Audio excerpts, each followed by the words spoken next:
Hey everybody, it's Ethan Jackson here from the Vortex on V100 Topeka's Rock Leader. Super stoked to have a guest on this afternoon. Steven from I Prevail, welcome. How are you doing, sir? Doing great, man. Doing great. It's great to be with you today. So we were talking a little bit before we started recording about how crazy it's been the last few months with the pandemic and everything. Try to give me a little bit of a picture. How did it look like for you guys in March when they started shutting everything down? So we were actually in Europe. I think we were in Germany the day I don't know if you remember the first day the Europe travel ban went down. There was like a press conference from the White House and stuff, and we were like, with the time change, it was probably 2 or 3 a.m. over in Germany.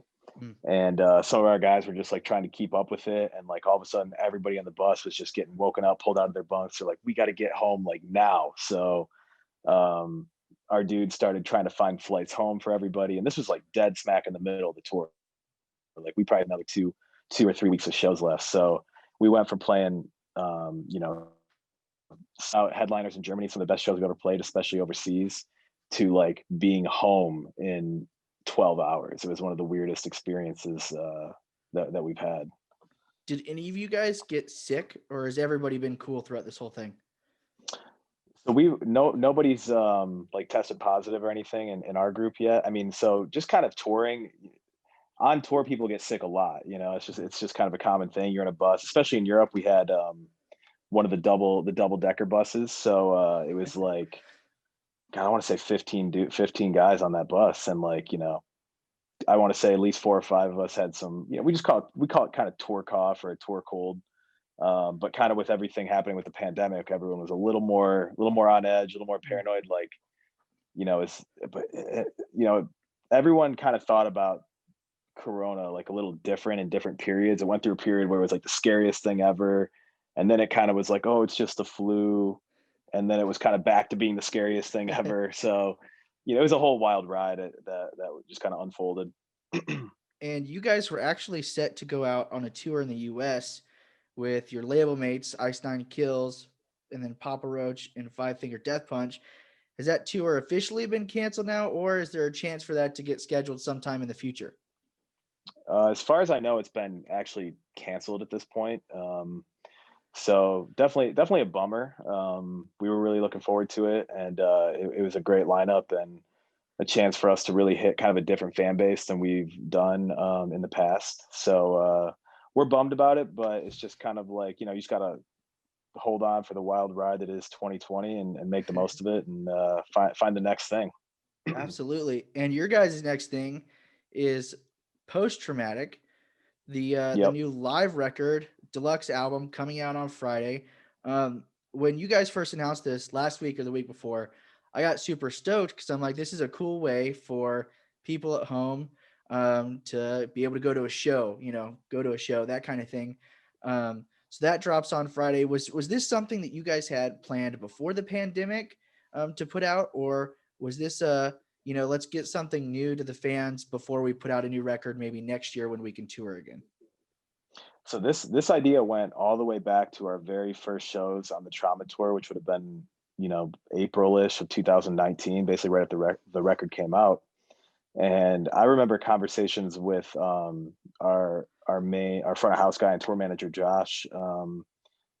He's kind of always on. He's just great with tech, and he's always on the cutting edge. He's like, hey, listen, I've got my setup to basically record every single show every single night. Mm. So from front to back, we recorded every show, and in our head right there, we're like, okay, this gives us a cool opportunity to do some kind of like, we didn't know if it was going to be a live record or what we would do with it exactly, but basically release a lot of live content. And as we went through the year and the tour cycle, the idea kept forming. Like, we really wanted to do, a song from different cities around the world, and kind of build this like kind of live embodiment of what the trauma cycle was to us, and incorporate all the countries that we were able to, a lot of the countries we were able to travel to, and where some of our biggest fan bases are. So, and then just kind of, it all kind of clicked into place when, the live music industry basically shut down, and we're like, what a perfect time to bring this idea to life and really give people at least some of the essence of a live rock show back, for a bit at least. For sure. And you guys have already released The album includes some of the deluxe tracks, the DOA featuring Joyner Lucas and a couple other ones, and then you just released the live version of Deadweight with Caleb from Beartooth. Now, was that like, did he come out on purpose, or was that a surprise for him to just hop out on stage and start jamming with you guys?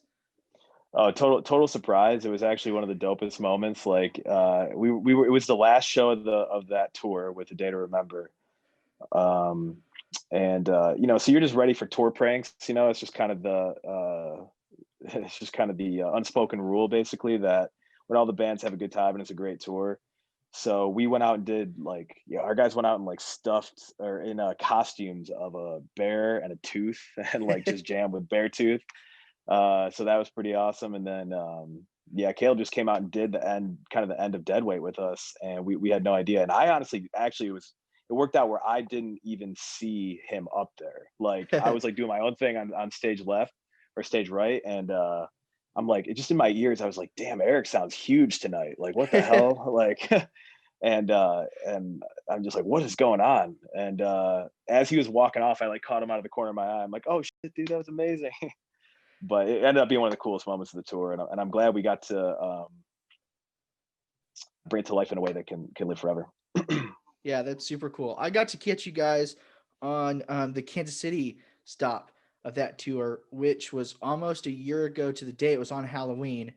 And I'll tell you what, that was one of the most incredible shows that I've ever been to, not just because of your guys' performance, but you guys came out dressed as Average Joe's from Dodgeball, which I thought was hilarious. Thank you. Yeah, it was that idea seems like it probably would have been planned much better than it was. We found those on Amazon. I think they showed up the day of the show, so we we pushed it to the absolute limit. But it was actually one of the best. We've done pretty much costumes every time we've been on tour. We've done some kind of costume. I think we did like all the Mario characters one year. Um, I can't remember the other one, but I want to say that was the best one. That was the best one. It was pretty cool. So like when you order those on tour, obviously you're not shipping them to the tour bus. Do you just have them sent directly to the arena? Yeah, you can ship into venues and stuff, and our TM's gotten incredibly good at navigating all the logistics that come with that because we need a lot of stuff on short notice. We're very we're very difficult on tour. Yeah. So what goes on a rider for you guys then? What's like Oh, our essentials for rider. you Oh, guys geez. when you show up to a venue? You got to have this, or else you're not playing that night. Our rider is so jacked up. I feel like we haven't been able to get this thing right. We end up getting like four. We get like two loaves of bread like every day, and it just piles up till our whole bus is just like exuding bread from every single drawer. But we have like our band's kind of divided. We've got like a couple of really healthy guys, myself and our drummer Gabe, and Brian's pretty healthy too. And then Eric and Dylan are like junk food kings. So half our riders like fruit, vegetables, kombucha, like really healthy stuff, and the other half's like candy, Reese's. Eric gets like a fifth of, what does he get? What's his liquor of choice?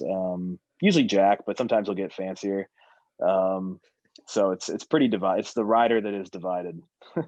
That's funny. So new record dropping on Friday. Trauma Post Traumatic includes all the live versions from places all across the world. What's your favorite live track off that album? Whew, man, good question. Deadweight was definitely up there for all of us. So that obviously came out first, so that was definitely a favorite for us. I think outside of that one, I would probably say Bow Down. Yeah, it's just like it was such a clear album opener for us and such a clear show opener, and we like built the whole intro of the show around it, and it just like it never playing that song first never goes wrong. It's just like always exactly what the kids want, and there's so many moments in it that pay off. And really that one's from Grand Rapids, which I love, it being a Michigan show, and it's just like a really important city to us that we've grown along the way with. So it's a sold out show in Grand Rapids, and definitely one of my favorites. It's a pretty visceral song. Um, Fun fact: I was at a wedding like I don't know a month ago, and I was in the wedding. My best friend's getting married, and they tell me that they've got I Prevail on the list of required songs to play.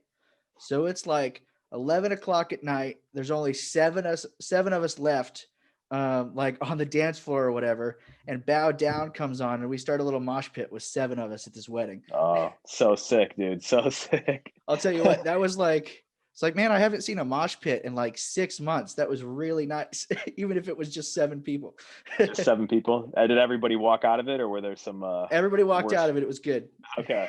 Responsible moshing. You know, it's like, Exactly. It was all good. It was a wedding. We couldn't embarrass them too much, you know. yeah. That's awesome. It Man. was a That's blast. killer. All right. Well, hey, everybody, checking this out on our YouTube page, all that good stuff. Go to iprevailband.com. You guys have got a couple of killer vinyl options for the new record. The physical release doesn't come out until December 11th. We ship around then, but order that. Some super cool colors. And I believe one of them comes even with a signed band image. So if you want an I Prevail signature, you can't get to a meet and greet right now. Go order that. Super cool stuff. iprevailband.com. Pre-order. It comes out on Friday. Before I let you go, anything you want to let the people know? What's coming up next for I Prevail? New record next year, maybe? Yeah, we're in the bunker now, starting to we're really starting to get in the writing process, and we're stoked on what we're doing. And honestly, like post traumatic felt like the perfect way to start to wind down the trauma cycle and kind of get through the end of this year, and then we'll be looking to definitely start the new chapter next year. Perfect. Thanks, Steven. I appreciate you hanging out. Cool. Thanks, man.